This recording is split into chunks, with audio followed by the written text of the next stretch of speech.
So if the bank does not have any credit history, it becomes very difficult. So this leads to a kind of what should I say, a difficulty in screening the borrowers. So it leads to a difficulty in screening the respective borrowers.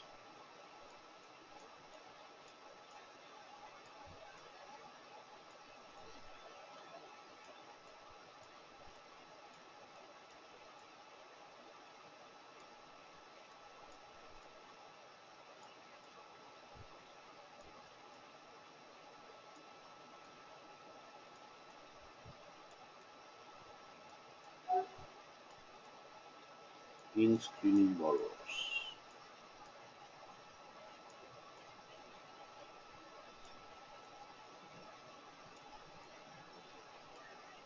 the borrowers.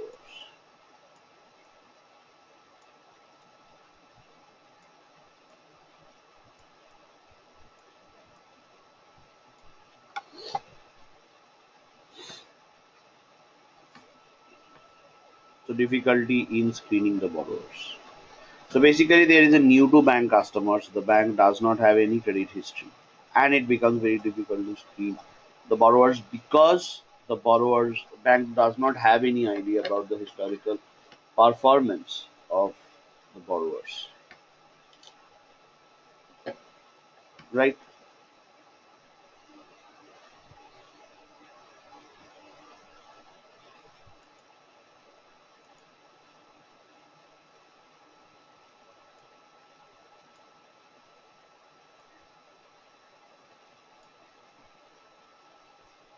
So from here, one part of the question that comes out is that if there is a difficulty in screening the borrowers, then how does the bank give? So that is the part where credit bureaus come in. So for the non-relationship borrowers, the banks rely heavily on credit bureaus,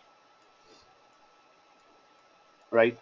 And if your region contains a bureau score, or I mean, if they have a credit bureau, then obviously, yes, bureau variables have to be incorporated in the acquisition model. And it is this bureau scoring. Bureau score will play a very critical role in designing the acquisition strategy because the bureau score will reflect the historical behavior of this borrower as far as credit is concerned, right? So apart from this segmentation, however, in the presence of bureau, the riskiness between the relationship and the non-relationship segment should actually go down, right? But if you think about this particular segment, right? However, the even though the riskiness may go down, it will not be absolutely terminated, right? So there will be some extent of riskiness difference between the two, but with the bureau, this may go down. Along with bureau information, so if bureau information flows into it, into the models, then there are scope of creating other segments as well, right? So for credit cards, this relationship and non-relationship segment is a very valid segment for giving out credit cards, right? So this is just one of the different segments that can be created. Now, another way of creating this segment is, or another way, through ways, uh, non-relationship, the distinction can be created is through the channels of acquisition. Okay, so before we move into the channels of acquisition, just let me highlight one more point. So, what exactly is this credit bureau? So, basically, what credit bureau does is credit bureaus contain information on the historical behavior of the borrower. So, basically, banks submit their information to credit bureaus, and credit bureaus give the necessary information on the borrowers to the banks, right? So they basically contain the historical information of the borrowers or the borrower's credit history. So if you and I log into the Civil website, what we can actually identify is that what exactly our credit score is. So history of the borrower. So basically, if you have a credit bureau in your region, then it becomes very easy for you to develop your acquisition models. Otherwise, the biggest challenge of acquisition models is that for for products where there are non-relationship segments, it becomes very difficult to model the non-relationship segments, because generally banks do not tend to have any information about the non-relationship segments. Clear? And Yeah. how does the credit bureau gets the information about the customers?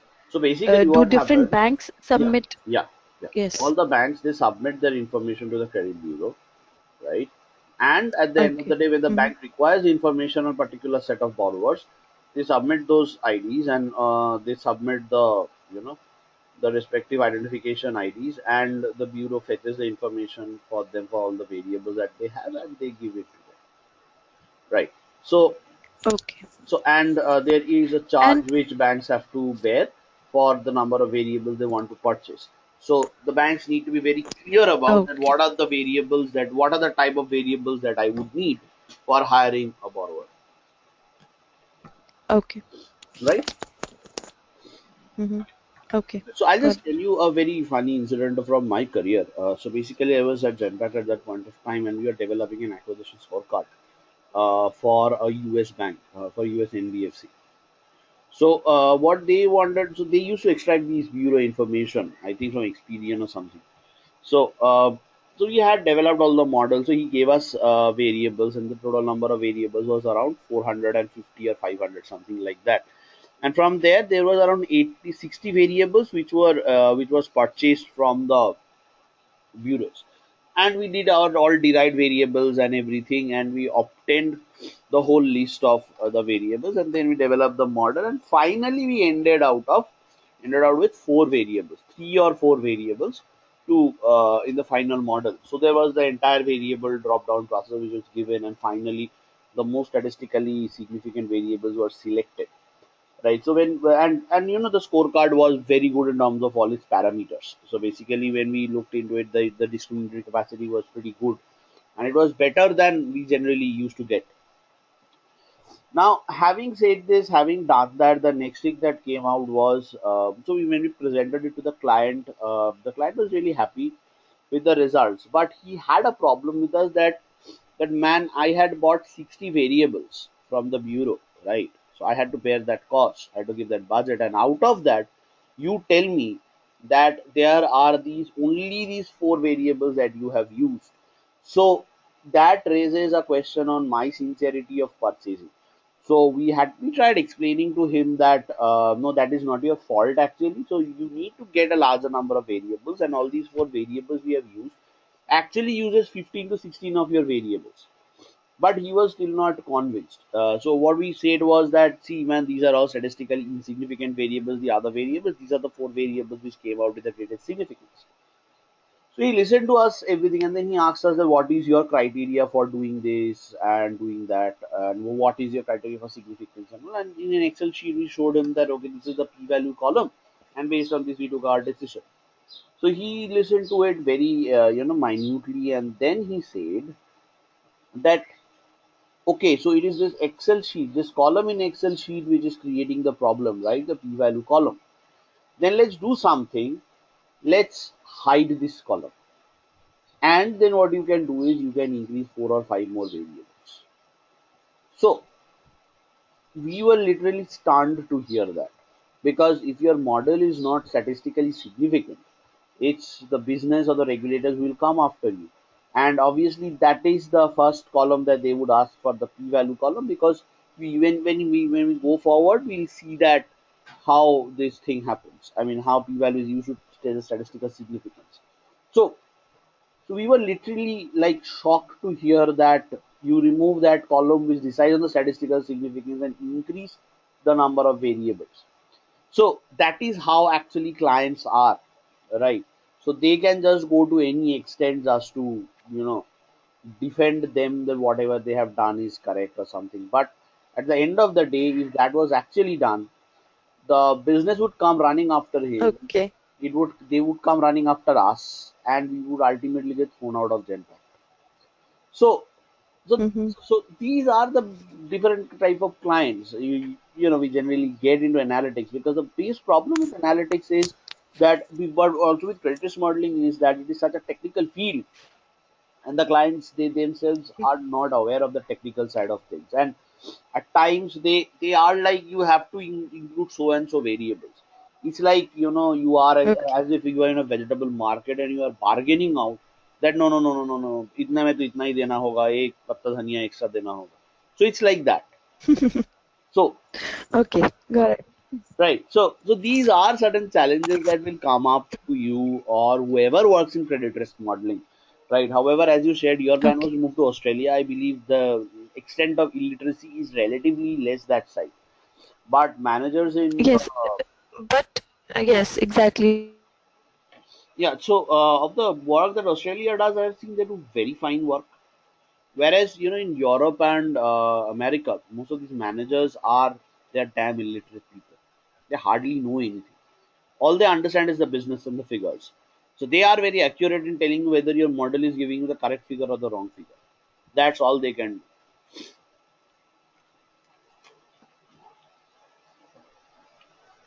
Okay. So having said that,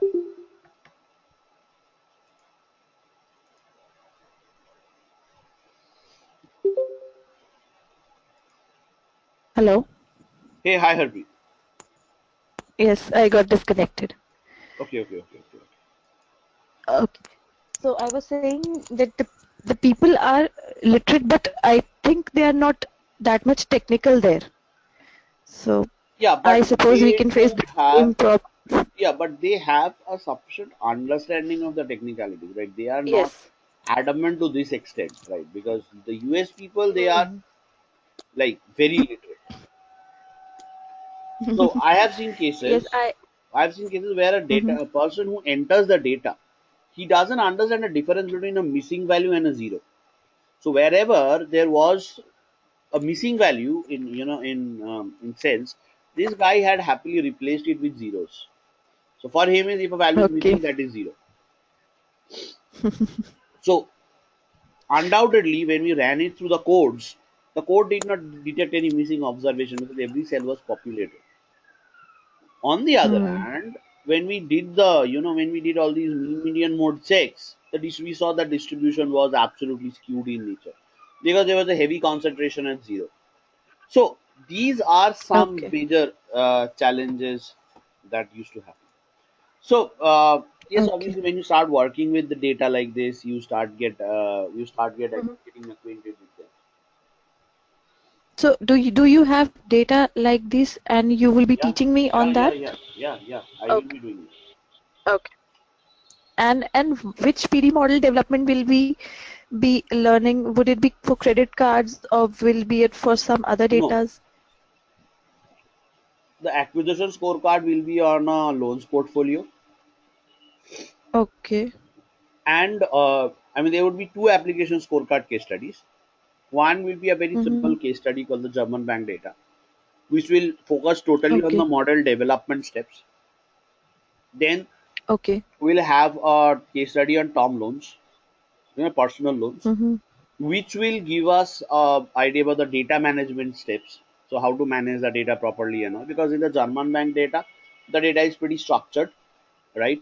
And you can use it to understand the Okay. end-to-end steps of model development and the coding part. So that's level one. After that comes level two, Okay. where we work with data management, data inequalities, data challenges, etc. And then the model development. Okay. Okay.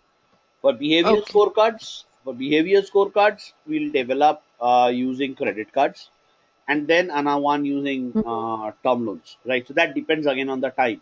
So might be that I Okay. develop one case study in front of you end to end to give you an understanding of the modeling steps, and the other case study I Mm-hmm. share the codes out with you, and you run the codes at your end, and what you do is you get that done, Okay. right? So that is the way it will actually work, Yes. Okay. right? So I'll try to cover as much as case studies as possible, but ideally there would be Mm-hmm. three broad data sets, right? Three broad Okay. data sets Okay. on which we'll develop these five models. So one data is a very generalized data, and it will have all the information on all PDLGD, EAD, and everything. So we'll develop application Mm. scorecards, behavioral scorecards, and PDLGD, EAD. So that will be the entire horizon Okay. of models. And for developing them, we'll Mm-hmm. be mostly focusing on the traditional techniques like logistic regression, decision trees, etc. Right? I would be Okay. giving you an idea about the advanced analytical methods, but I would not be Mm-hmm. implementing them hands-on over here. Okay. Right? Because to Okay. do that, I need the R platform. So once Oh. once I'm able to develop this entire part on R, I then I might introduce it into the module. But as of now, it's totally on SaaS. I'll help once I start with SaaS. Oh. I'll help you with the installation side of it as well, right? Okay. Or and for your learning Yes. purposes, what I'll do is I'll share out a Google Drive link with you, which contains the Mm-hmm. recordings for different SaaS sessions. Okay, so you can Okay. actually start going through the SaaS sessions one by one, and so that Mm-hmm. you have a feel of it. But once before doing that, you need to get SaaS installed into your laptop. So just let me Mm-hmm. know of a date when your laptop will be free, when your husband doesn't have the laptop. Then I will Okay. help you out with the SaaS installation. Okay. Sure. Okay. Okay. So as I was saying, Okay. ठीक है. yeah. Okay. So Mm-hmm. basically, the credit bureaus, they contain the history of the borrowers, and they supply the relevant history to the banks. On the other hand, so therefore we can see that. So one point that we had discussed over there was that this relationship and the relationship segment has always been relatively less riskier than the non-relationship segments, right? Now, from here, the next part is,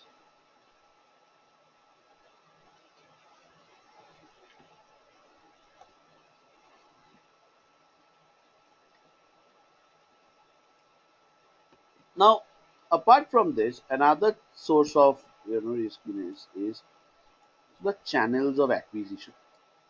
So what are the channels through which the borrowers are acquired? One may be the direct channels. So what are the direct channels? Direct channels are the channels through which where the borrower applicant directly applies to the bank, and it is done through the bank. So that's the direct channel. The next part is the third party.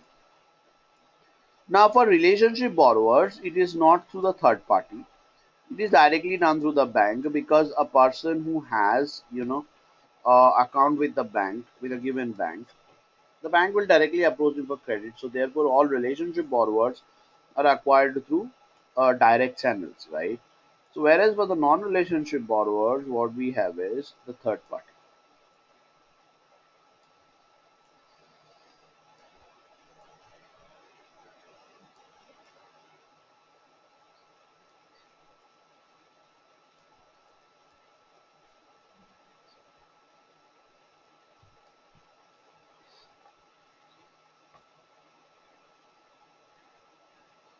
right? Now with the direct farm, now with the you know with the direct channels are relatively less risky. So acquisitions which are done through the direct channels are relatively less risky.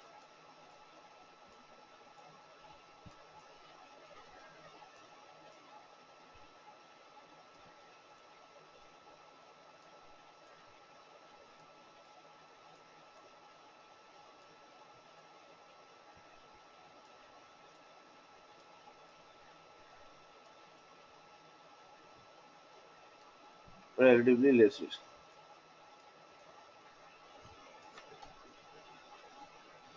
The next is the third party channels.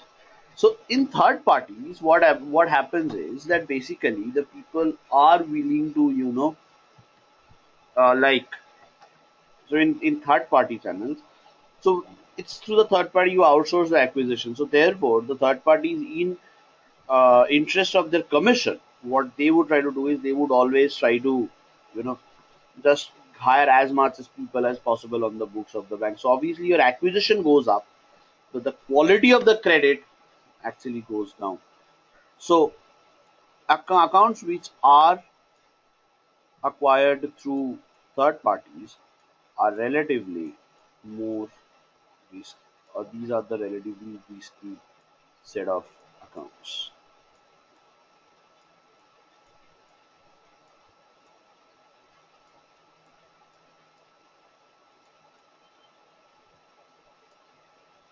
Relatively more risky. So on one side it's relatively less risky and third parties are relatively more risky, right?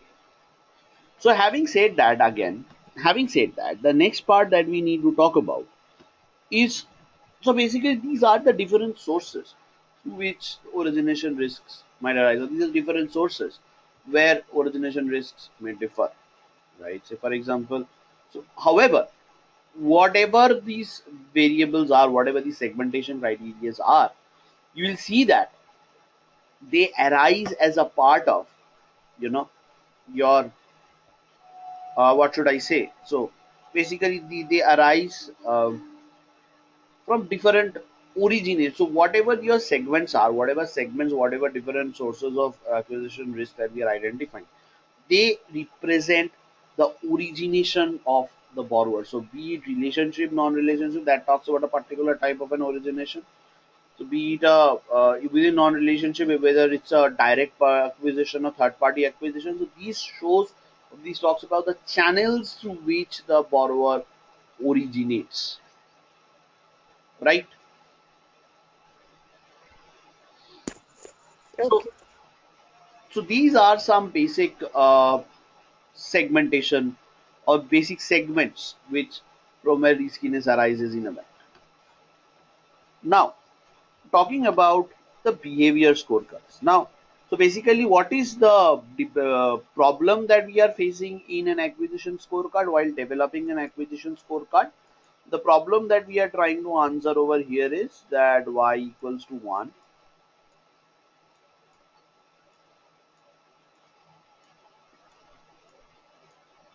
if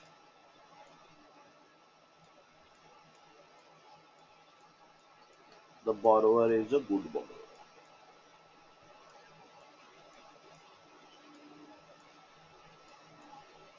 If the borrower is good.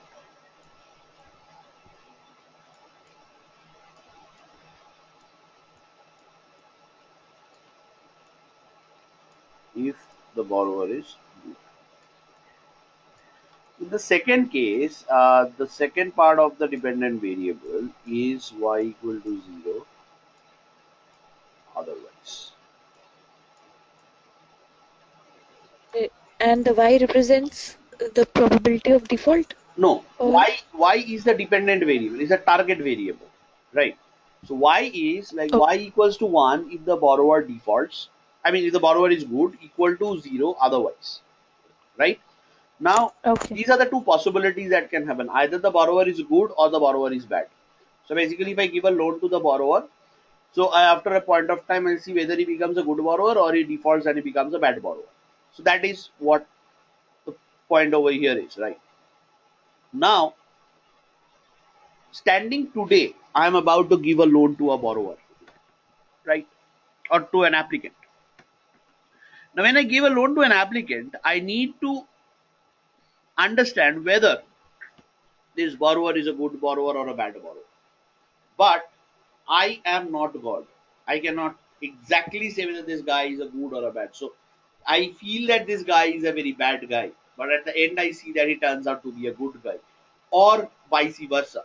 Right. So when this happens, the next part that we talk about, or what we need to understand is that how good or how bad is he as a borrower. That is what I need to understand. That how good or how bad is this guy as a borrower.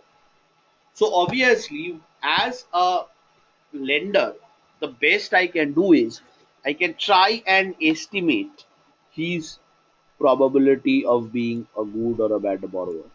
So my objective over here is to predict the probability of y equals to 1,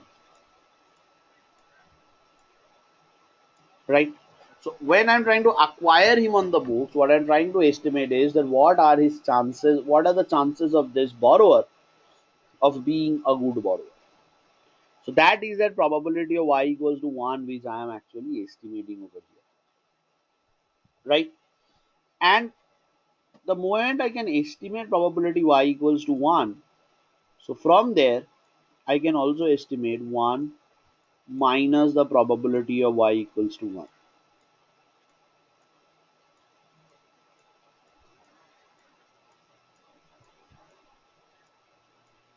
That will be the probability of y equal to 0. So this probability of y equal to 0 will give me the chances that this borrower will be a bad borrower or he will be a defaulter. So this part is Uh, called, I am not very clear on this. That y is equal to 1 when the borrower is good. Is it like it's defined that y is yeah, some yeah. variable So which so will y be is, 1? yeah, so y is a target variable which takes two values. Mm-hmm. So it either takes a value Okay. 1 or a value 0, right? So basically, Okay. if a borrower has Mm-hmm. been a good borrower, so suppose say there Mm-hmm. were loans which had originated in the year 1st Jan 2015, right? So standing Mm-hmm. today, so as on February 2018, I have seen that out of those loans which were given on that day, say there were 1,000 loans which were given. So out of those 1,000 loans, Okay. 900 loans turned out good. So I flagged them as Mm-hmm. 111. And the loans which turned out as bad, I Okay. flagged them as 000. Okay. Right. So I have the Mm-hmm. observed flags. Now, based on those, I'm trying to develop a model. So if I'm trying to develop a predictive model, so what is my objective? My objective is to understand that what exactly are the chances of this borrower or this applicant sitting on the other side of the desk. What are his chances of being a good borrower, right? Okay. So Mm-hmm. now when I'm doing a predictive modeling, I don't know whether he will be a good or a bad borrower. So all I can say is that if I give him the loan, what are his chances of being a good or a bad borrower, Okay. right? So that is the probability of y equals to 1 that I am talking about, Okay. Got it. right? So most simply I'll tell you, say there are a class of students, right? Some of them has failed in class while they were being promoted. Some of them turned out to be toppers, some of them turned out to be failures. So what I do is, the people who had done good according to my definition, I flag them as bad, as 1, and those who have done bad, I flag them as 0. Now what I'm trying to understand is that when these guys go to class 10, standing from today 12 months down the line, how many of them, or will a guy do good or bad in the board exams, right? So all I can do at this point, standing today, if I'm doing the prediction for ICSC 29 or ISC 2019, I can stand here today and I can just frame a probability that this guy has a high probability of doing good. This guy has a very low probability of doing good. So that is all I can do, right? So similarly over here, when I'm giving the loan to the guy, or when I'm taking the decision whether to give a loan to the guy, what I'm trying to consider is, should I give the loan or not? I don't know whether he will actually turn out to be good or whether he will actually turn out to be bad. Are you getting my point, Harpreet? Are you clear on this? Yes. Yes. Yes. Great.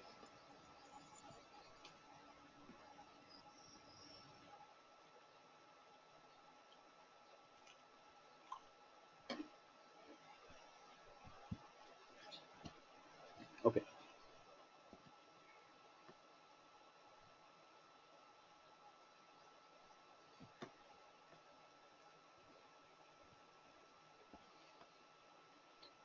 Okay. Great.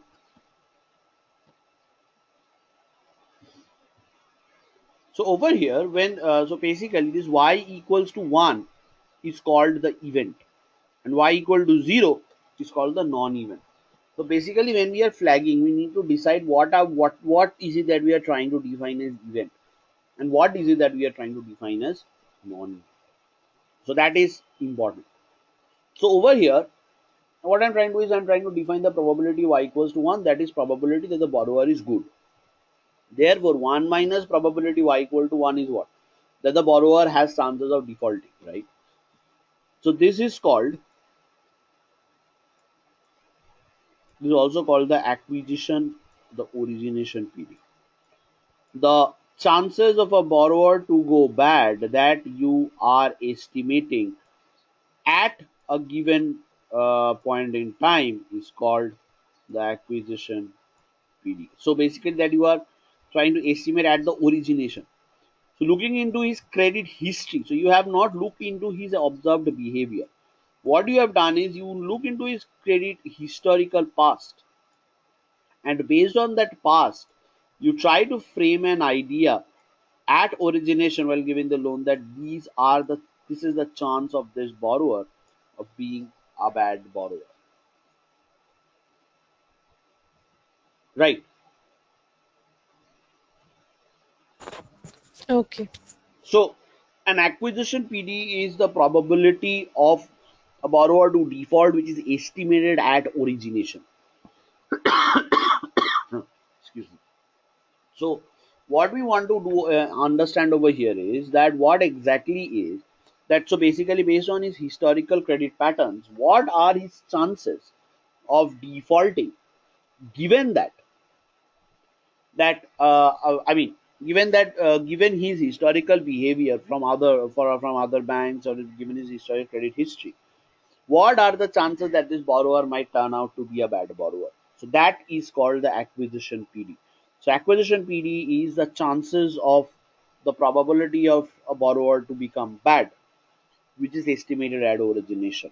So when you are estimating it at origination, you are not basing it on his actual repayment behavior, but what you are doing is you are looking into his historical repayment behavior with other banks, right, that you have extracted from the credit bureau, and you are trying to frame an idea about the probability of default. Because suppose when I'm developing the acquisition PD, what I'm actually doing is I am standing today, right, and I'm thinking whether to give a credit card to this guy or not. This guy does not have a credit card, but he had taken a personal loan, an automobile loan previously, and on that he has a history of payment patterns, right? So what happens is when you have a look into this guy's behavior, what happens is you know that okay, there's this guy who has taken this, right, and he has been diligently paying back his loans, and hence I believe that this guy can pay back the loans diligently to me as well. Therefore, what I'll do is I'll go ahead and I'll calculate his probability of being a good or a bad borrower accordingly. But I have not given him the credit product as of now. So the observed PD will be when I give him the credit card and I look into his payment pattern on the credit card, and then based on that I'll take the decisions.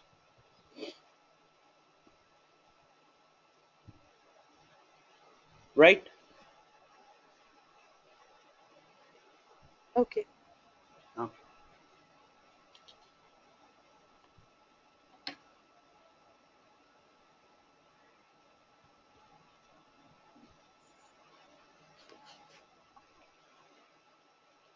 Now from this estimated probability of y equals to 1, that is the probability of a borrower of being a good borrower. What we try to do is we compute an acquisition score or an origination score.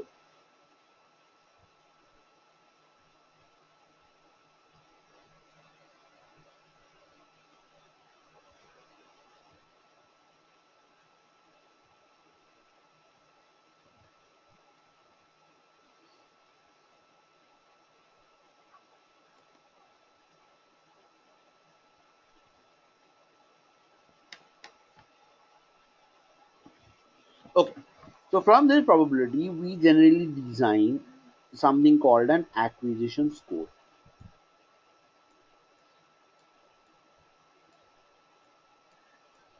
Now this acquisition score is something which is used for understanding, this acquisition score is something which we use for understanding the different possibilities.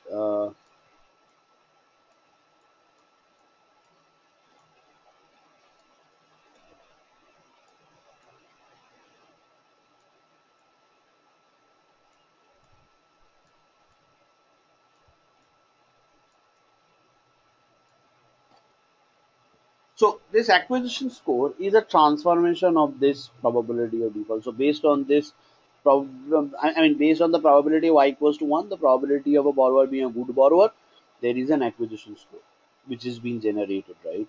So therefore, this acquisition score is responsible for the acquisition score is responsible for developing acquisition strategies. So the acquisition score is so higher the probability of a borrower of being a good borrower, the higher is the acquisition score. So I'll name it as SI. So SI is the acquisition score. SIA. SAI is the acquisition score for the ith borrower. Right. Now, to decide whether I would give a loan to the borrower or not, there will be a cutoff acquisition score. Say S A star. Right. Now, if the score of the individual is greater than the acquisition score, the cutoff acquisition score, then the credit will be accepted, else the credit will be rejected. So hence the loan will be given, or the credit card will be given, or the credit card will be rejected.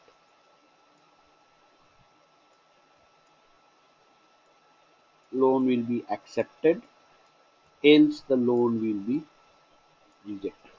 So this gives us a yardstick. Now by adjusting this cutoff score, I can adjust for the number of adjust the quality of the credit that is being lent out. So is the credit going out to good borrowers or is the credit going out to bad borrowers? So I can actually adjust that.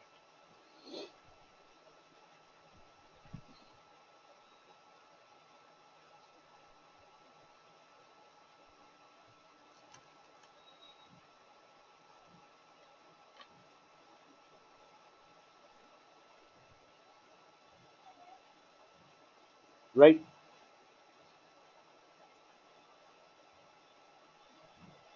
Okay. Great. So let's see how this acquisition score helps us overcome the challenges which the traditional banking actually had.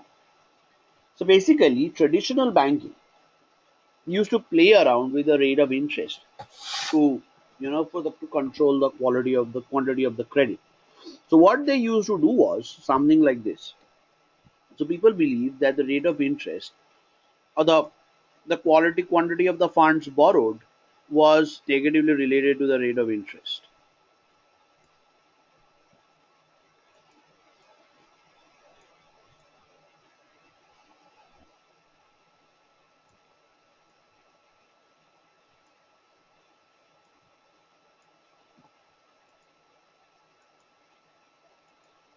So basically, say over here we had the quality of quantity of the funds,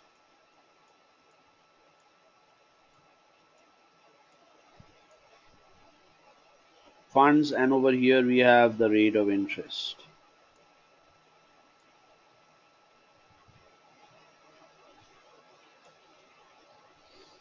So what we have is the negatively sloping graph, right? So basically, higher the rate of interest, lower is the quantity of the funds.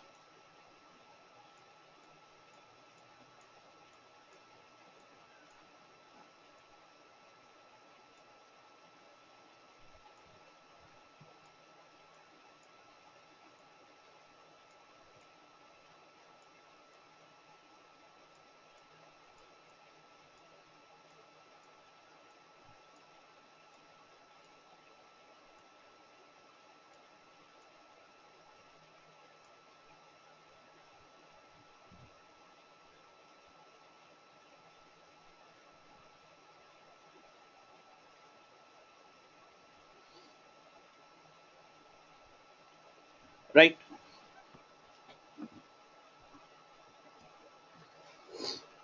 So over here, what we have is the rate of interest and the quantity of funds, right? However, so what banks used to do was whenever they wanted to control the quantity of the credit, they used to raise the rate of interest, right? The next thing is,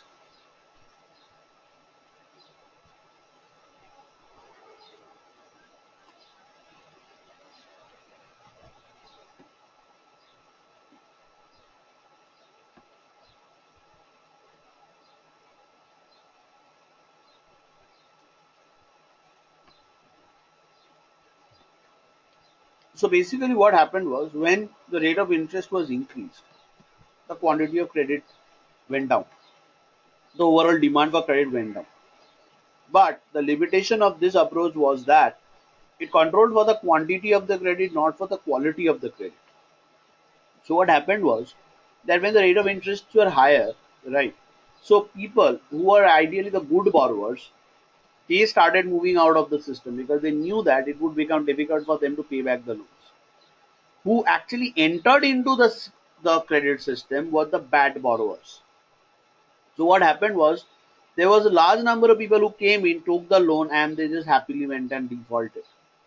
So when this traditional banking approach, right, the quantity of the credit was controlled with the increase in when the rate of interest was increased, the quantity of the demand went down, the quantity of credit went down, but it did not assess for the quality of the credit, right? You could not assess for the quality of the credit, and hence credit got channelized into the wrong hands. And this was a very traditional approach which was followed, during the 1930s banking system. Because what people used to do was they in those days you did not have these very stringent approaches or KYCs and data management infrastructure and everything which would help them capture the behavior of the borrower, and there were no credit bureaus as such, and everything was done so manually. So this traditional practice during the 1930s led to huge amount of defaults, and hence banks also started collapsing because on one hand, while the amount of credit actually went down, on the other hand, the quality of the credit also went down, and there were these bad borrowers. So for that lower amount of loans which were lent out, there was huge amount of defaults. Right. Hence, this did not result. I mean, this was not responsible for efficient credit management.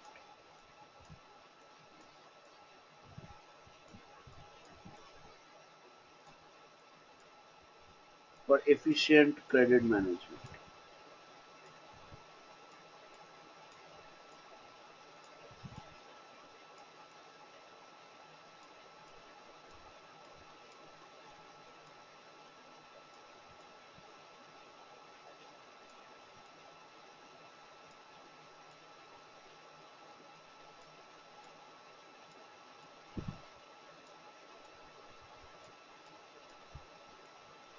Efficient credit management. So this efficient credit management was not there, and hence, since credit management was not there, therefore the risk management activities was also not there.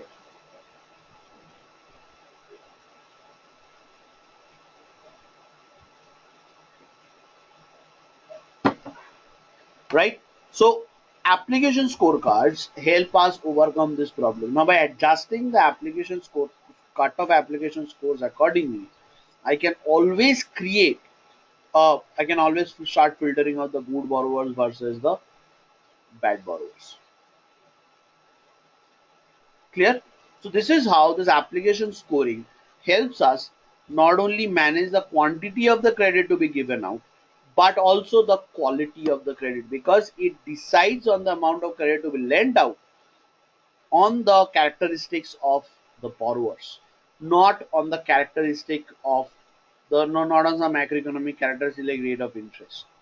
Right. So in the traditional methods, the quality of the credit could not be managed. Over here, using application scorecards, and later we also using behavior scorecards, the not only the quantity of the credit can be maintained at a given interest rate, but also the credit can be channelized to the better quality borrowers. Okay, Right? Okay. got it. So now the question is that I use these application scores. So what are the uses of an application score for a credit card? What are the uses? How would I use this application scorecard?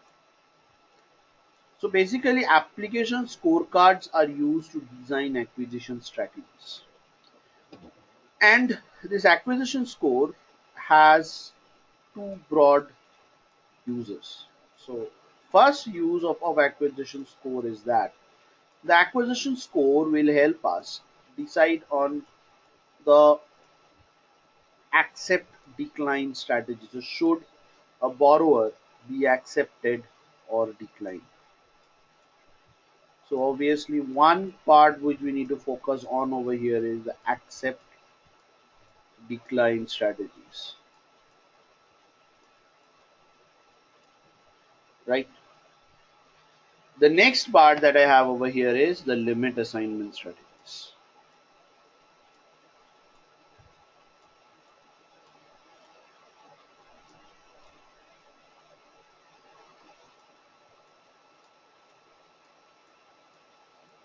So the second part that I have over here is the limit assignment strategies. So basically, when I give the first question that I want to know is whether I should give a borrower a credit card or not. Now, if I give the borrower a credit card, then I must also give him a limit. So, how much of limit should I access, right? Because when I decide to give him the credit card, that is where I decide that credit should be given to him. So, this is the part where I am designing, working on the quantity of the credit, right? Now, again, sorry, that's the part where I'm working the quality of the credit. So, is the borrower an affordable and a reliable borrower to whom this loan can be given? That's one. Now, with the limit assignment, I am controlling the quantity of the credit. So, with accept decline strategy, what I am doing is I am trying to assess the quality of the credit,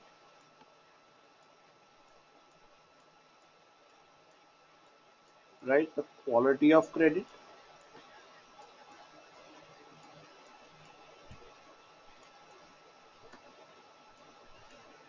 The next part that I have over here is the quantity of credit.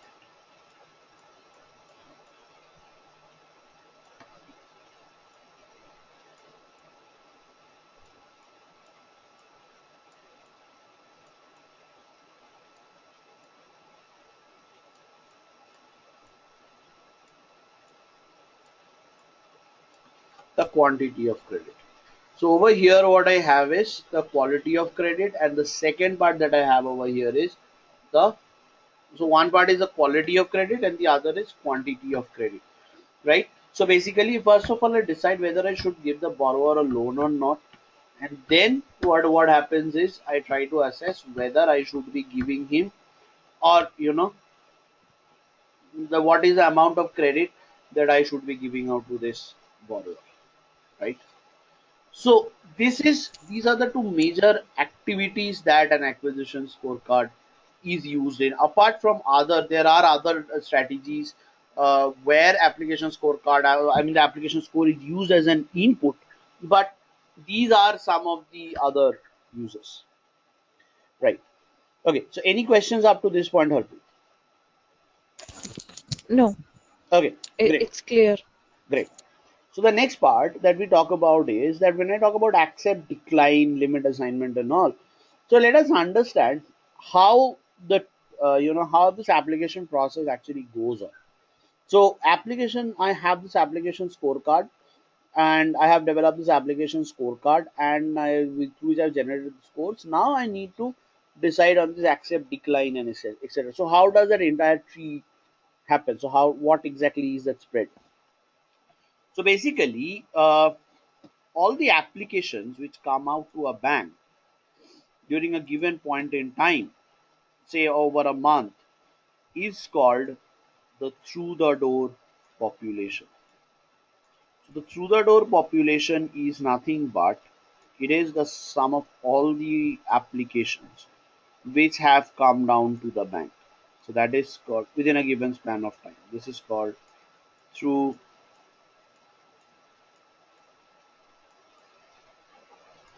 the door publication,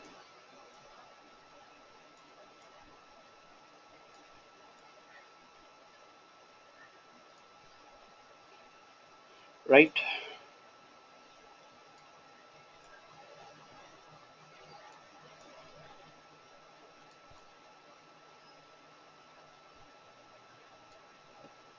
Through the door population.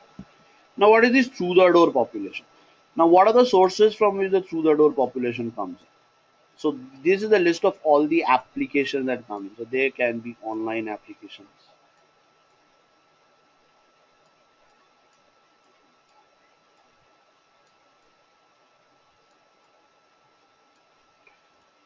There can be branch visits. So, basically, they might come to the branch and they take it up.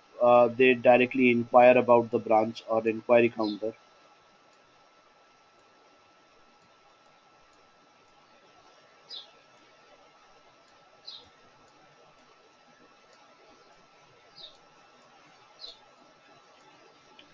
The next part is, so one is online, the online side. The other is a branch visit. The third is, as we had said, third party channels.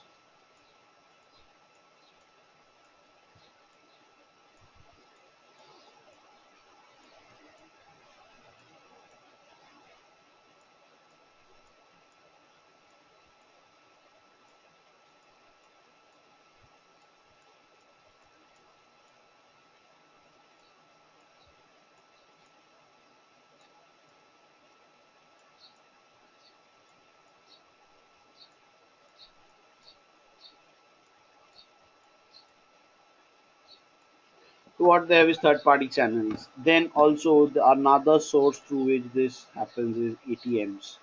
You would see that often when you log into the ATM to draw money, they ask you whether you have any loan requirements or not, right?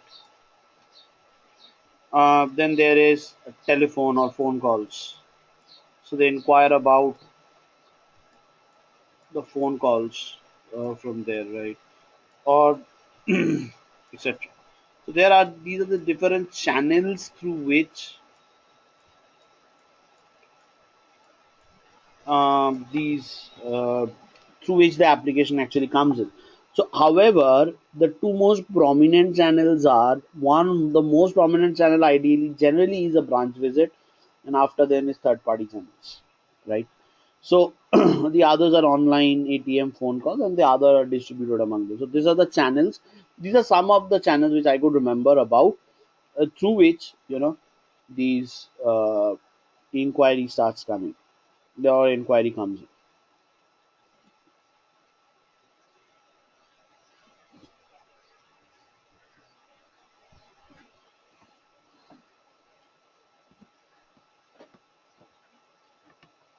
Right.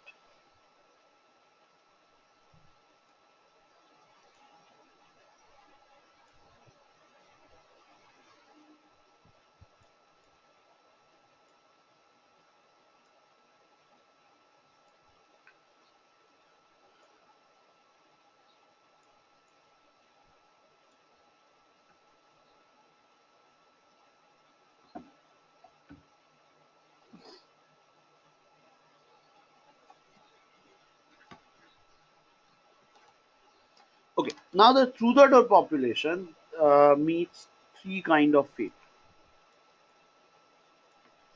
One is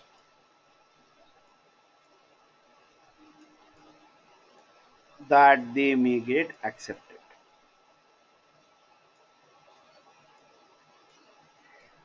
So this is one of the way where you give where the application gets accepted, right? The second that happens over there is it might get rejected.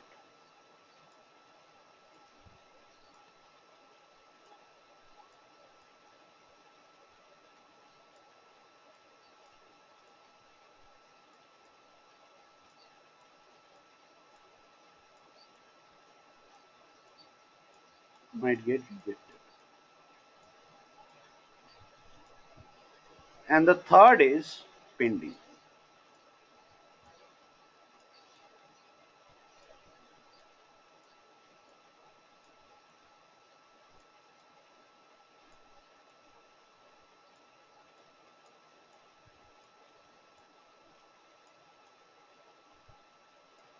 Pending. There is accepted, rejected, or pending. So out of the thousand, say suppose 1,000 applications have come in, out of that some get accepted, some get rejected, and some get pending. Right?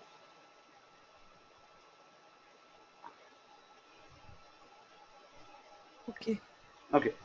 Now after this, the next part that comes in is that they are so if they are accepted. Now if they are accepted, then they are, so basically if the applications are accepted, then yes, they are obviously accepted. So nothing more to do with these accounts, right? And they directly go into the books of the bank, and then limit assignment is done and stuff. So now if they are rejected, what happens if they are rejected? Now there are two things that can happen, or two reasons because of which they might get rejected. So one is that they might be a score reject.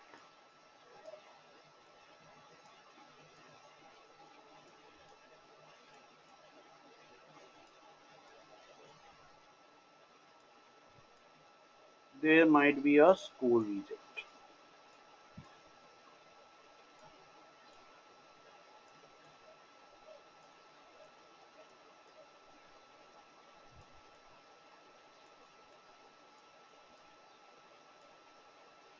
Score reject.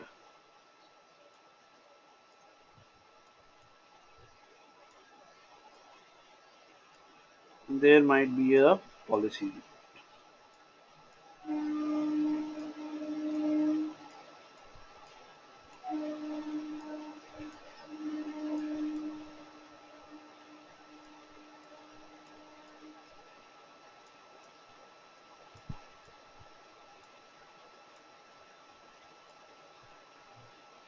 Policy reject. So there might be a score reject. There might be a policy reject. So score reject is, or a score rejection actually happens when you know that there is a borrower and that borrower does not meet the score requirements. So he is actually then rejected. So he does not meet the score requirement. He does not have sufficient affordability, etc., or reliability for the product. The other part is that he does not satisfy the other criteria that are required for that product to be there. So he does not satisfy the policies that are required for this particular thing. So policy, so and hence he is a policy reject. Right?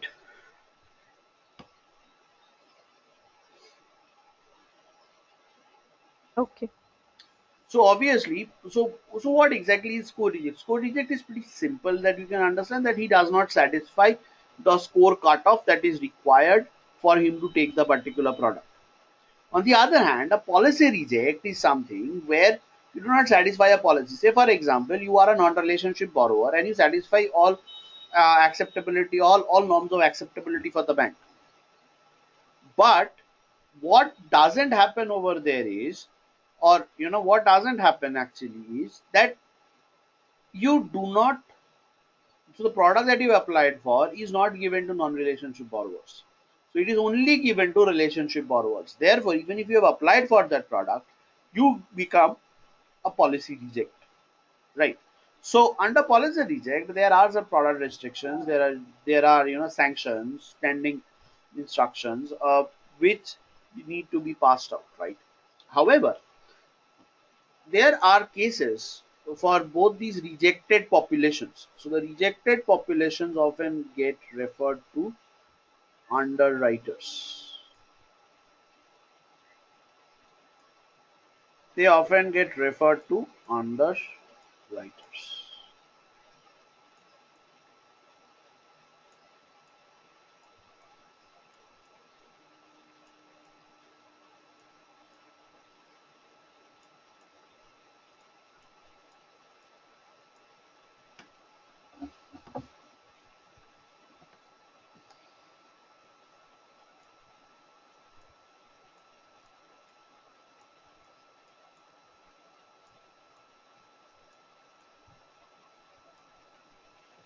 underwriters, right? So the underwriting bodies, what they do is they underwrite the probabilities, right?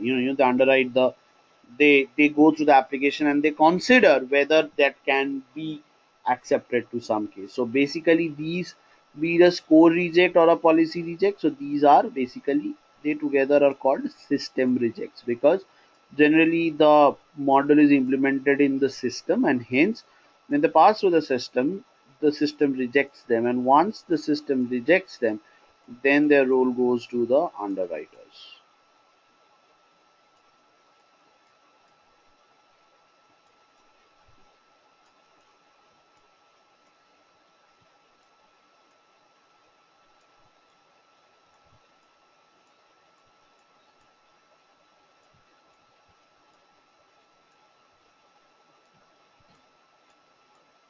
That is where the system goes to the underwriters, right? And now if the underwriters approve them, then they are accepted. If the underwriters do not approve them, then they are rejected, right? So this is more or less the overall flow for the diagrams, right? So over here what you have is basically whether an account is accepted, rejected, pending.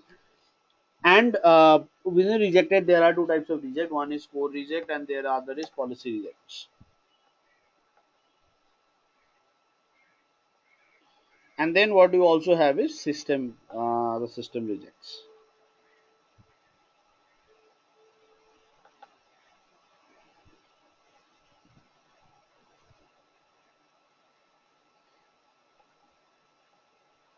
Okay. Now, now the now the system reject plus the policy. Sorry, the accepted plus the rejected base together is called the completed applications, right?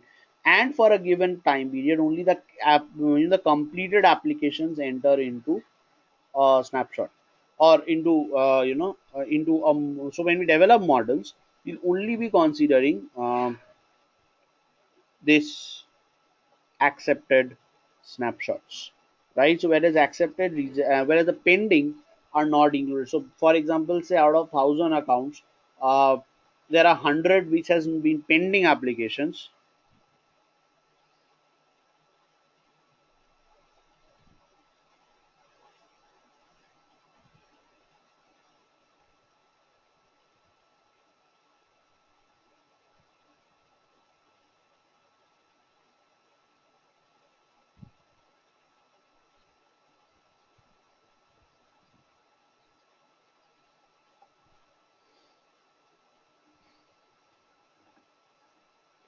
So there are accepted, so the accepted and the rejected applications together, they comprise of,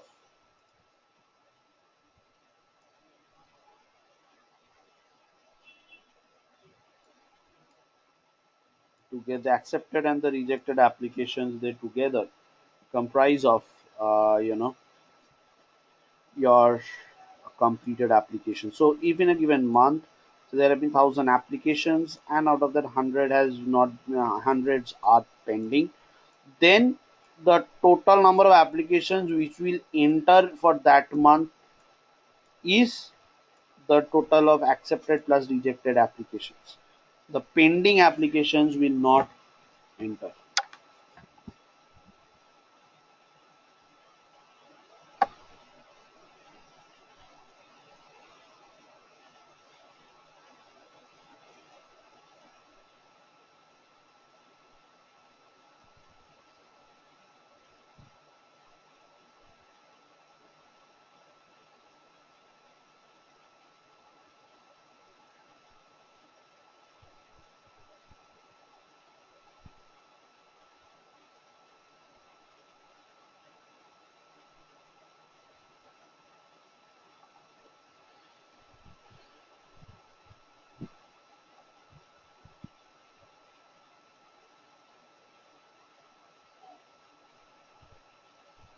Right.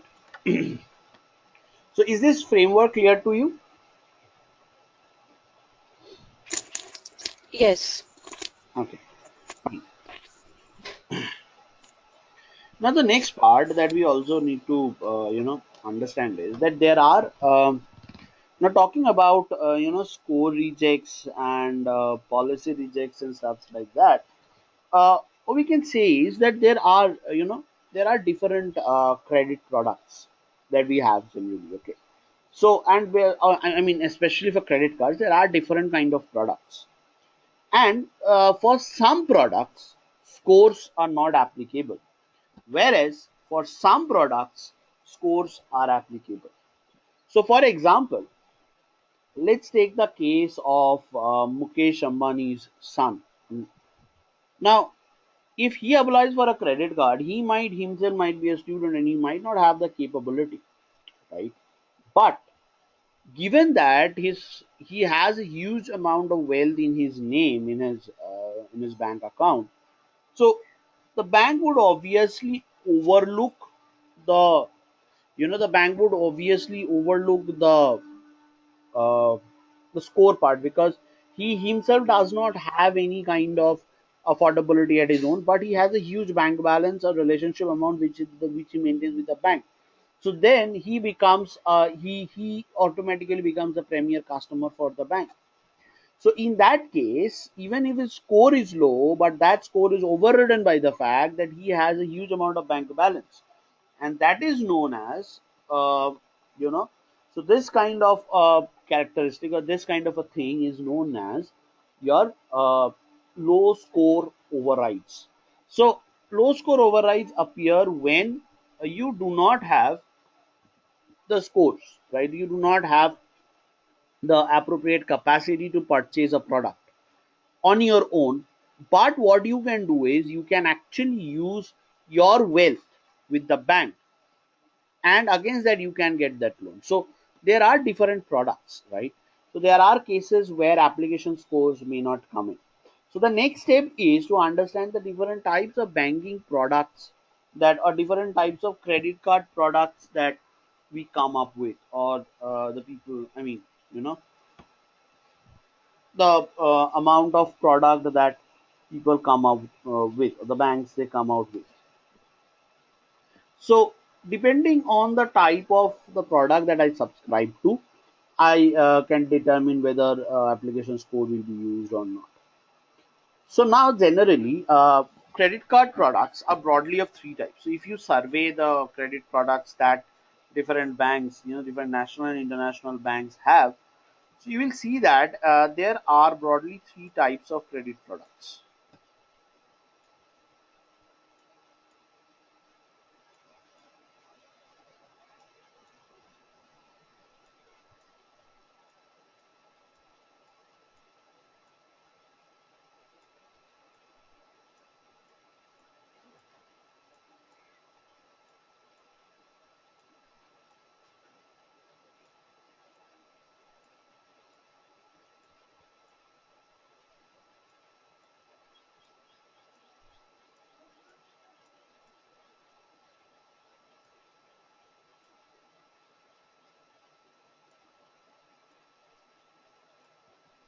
So one type of a credit product is a premier credit product.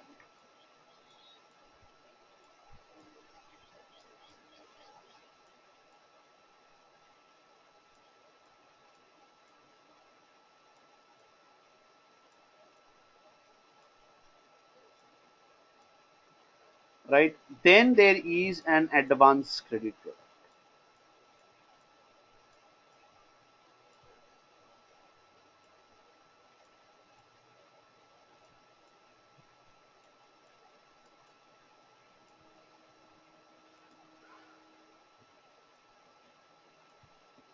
An advanced credit product.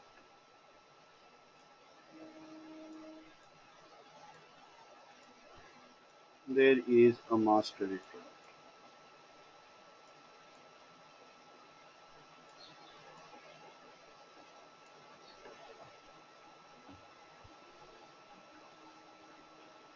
So premier, advanced, and mass, right? So premier products are those type of products, which are very exquisite products.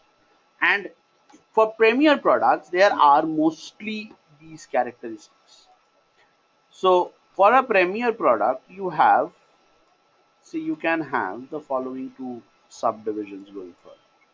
So what I'm telling you about this product, so it does not mean every bank has this classification. What I'm saying is, so if you study the different credit card products which most of the bank gives, these are the three, you know, groups that you can actually create for the credit products which they have. So for the credit, that they have to offer. So one of the credit products that they have to offer over here is, say, Premier by Wealth.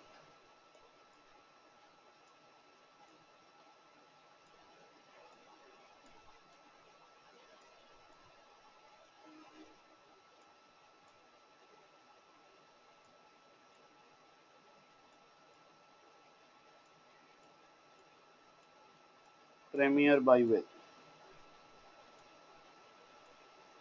The other that I have is Premier by Salary. So obviously for the Premier products, obviously there would be large number of facilities, right?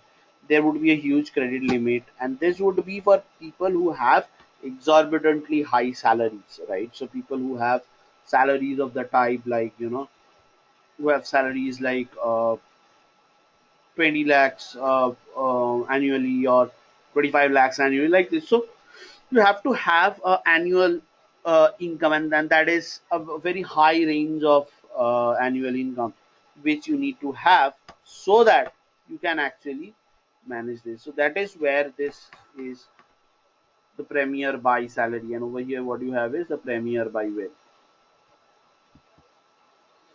right? So now from here, the next part that we need to work around is the advance, right? So what is Premier by Wealth? So basically, if you have a certain cutoff of wealth with the bank, then you need not apply. Then you go through the application process. You can directly apply for a card, and you basically get a pre-approved card.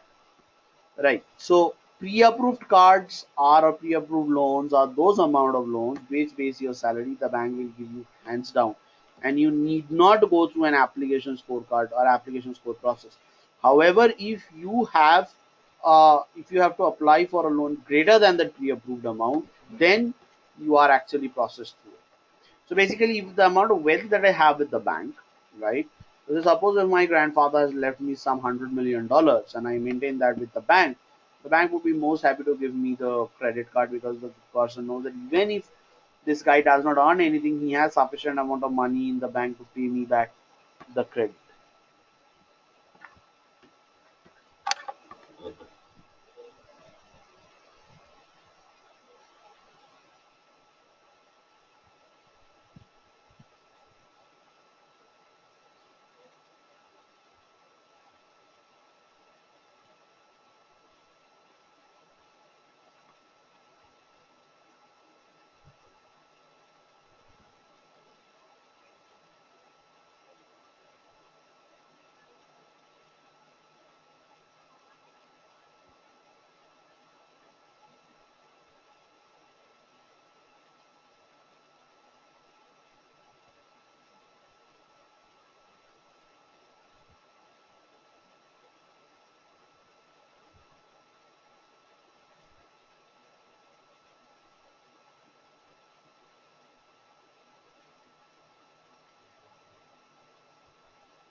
Right? Hello?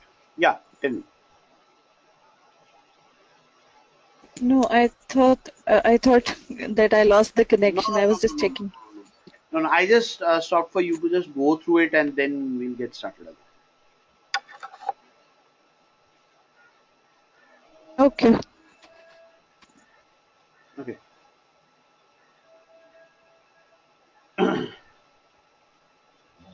Okay. So this is what the Premier products are. Right. Great. Okay, Harpreet, let's do one thing. Let's stop here for the day. Right. I'll upload the recordings of the last three sessions, four sessions, and then you go through those recordings. You go through these study materials, that then I'll share this PDF with you.